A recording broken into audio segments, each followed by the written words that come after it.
लाडकी बहीण योजनेअंतर्गत 2,34,00,000 लाडक्या बहिणींना अगोदर त्याची टिंगल करत होते। लाडक्या बहिणींना भीक देत आहे का? लाडक्या बहिणींना विकत घेत आहे का? 1500 रुपये म्हणजे काय? 1500 रुपयात काय होतंय? अरे सोन्याचा चमचा घेऊन जन्माला आलेल्या लोकांना आणि पैशाच्या राशीत लोळण घेणाऱ्या लोकांना 1500ची काय कळणार? 1500 रुपयाचं मोल सर्वसामान्य लाडक्या बहिणींच्या जीवनामध्ये आम्ही आधार देण्याचं काम केलं। आम्ही देखील गरिबीतून आलोय। मी देखील एक शेतकऱ्याचा मुलगा आहे। मला माहित आहे माझी आई त्यावेळेस काय काटकसर करत होती, कसं घर चालवत होती, कसं बिलाचे पैसे काढत होती, बाजूला करून ठेवत होती, शाळेची फी असेल, हे सगळं रेशनचं असेल, हे सगळं मी पाहिलंय। आणि जेव्हा सरकारमध्ये आल्यानंतर आम्ही ठरवलं सरकार कुणाचं आहे? सरकार सर्वसामान्य माणसाचं म्हणतो। मग सर्वसामान्य माणसाला काय देणार आपण? मग सर्वसामान्य माणसाला त्याच्या जीवनाला आधार द्यायचा असेल तर त्यांना आपण हे दिलं पाहिजे, म्हणून लाडकी बहीण योजना सुरू केली। आणि त्याला विरोधकांनी एवढी टीका केली, कोर्टात गेले, हायकोर्टाने त्यांना चपराक दिली, हायकोर्टाने पळवलं।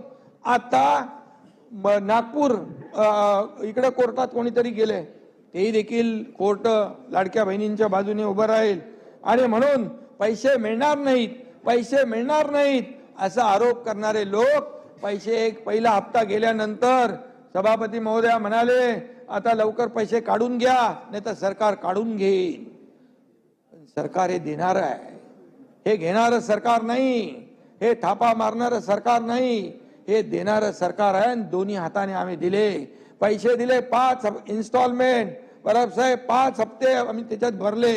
नियम 58 मध्ये स्पष्टपणे नमूद आहे, राज्यपालांचे जे अभिभाषणात ज्याचा उल्लेख आहे त्याचा आपण त्याच्यावर बोलू शकतो। आता बघा परिच्छेद 12 मध्ये मुख्यमंत्री माझी लाडकी बहीण योजना उल्लेख आहे त्यांचा।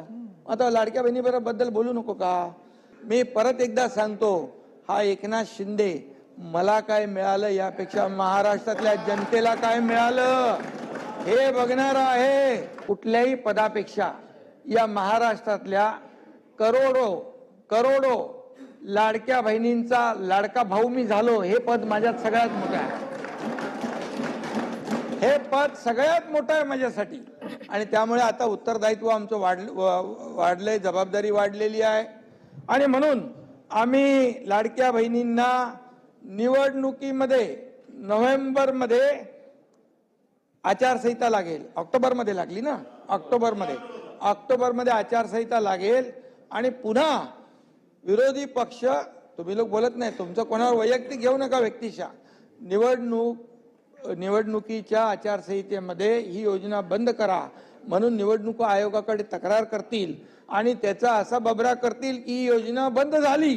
म्हणून आम्ही सभापती महोदय ऑक्टोबरमध्येच नोव्हेंबरचे पण पैसे देऊन टाकले, म्हणजे 5 इन्स्टॉलमेंट या लाडक्या बहिणींच्या खात्यात जमा झाले आणि आताच्या पण पुरवणी मागण्यामध्ये डिसेंबरच्या साठी 1400 कोटी रुपयाची तरतूद केलेली आहे।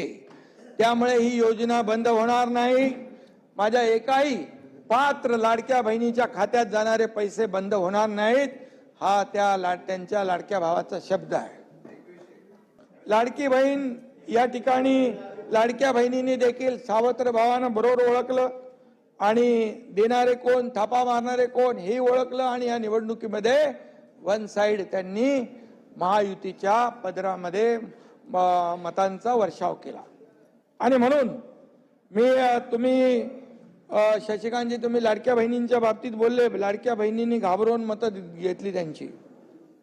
घाबरून मतदान कोण करत नाही, आतमध्ये जातो तेव्हा तो एकटाच असतो, त्याचाच अधिकार असतो।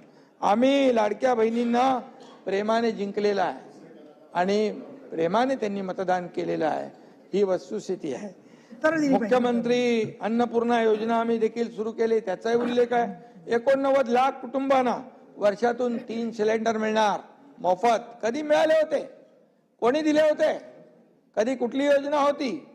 या योजना आम्ही केल्या। निवडणुकीच्या वचननाम्यातील आश्वासनं आम्ही पूर्ण करूच, कोणतीही शंका मनात ठेवू नका। जी आश्वासनं आम्ही दिलेली आहेत, ज्या योजना आम्ही सुरू केलेल्या आहेत, एकही योजना आम्ही बंद होऊ देणार नाही। ज्या लाडक्या बहिणींनी महायुतीवर प्रेम दाखवलं, हे अधिवेशन संपल्याबरोबर डिसेंबर महिन्याचा हप्ता त्यांच्या खात्यामध्ये आम्ही टाकतो आणि काहीच बदल नाहीये. व्यक्त करू इच्छितो कुठलेही नवीन निकष नाहीत. आता तर सगळ्यांनाच टाकतो, पण ऍपरंटली असं लक्षात येत आहे की काहींनी 4-4 खाती उघडलेली आहेत. तर जसं समाजामध्ये चांगल्या प्रवृत्ती असतात त्याच्या काही वाईट प्रवृत्ती असतात.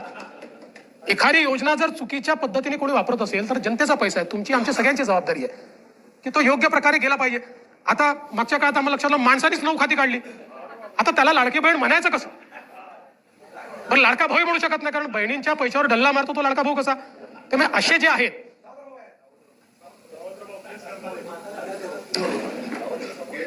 त्यामुळे शेतकऱ्यांच्या संदर्भात आम्ही दिलेली आश्वासनं असतील, युवांच्या संदर्भात दिलेली आश्वासनं असतील, ज्येष्ठांच्या संदर्भात दिलेली आश्वासनं असतील, समाजातल्या वंचितांच्या संदर्भात दिलेली आश्वासनं असतील, ही सर्व आश्वासनं या ठिकाणी आम्ही पूर्ण करणारच आहोत.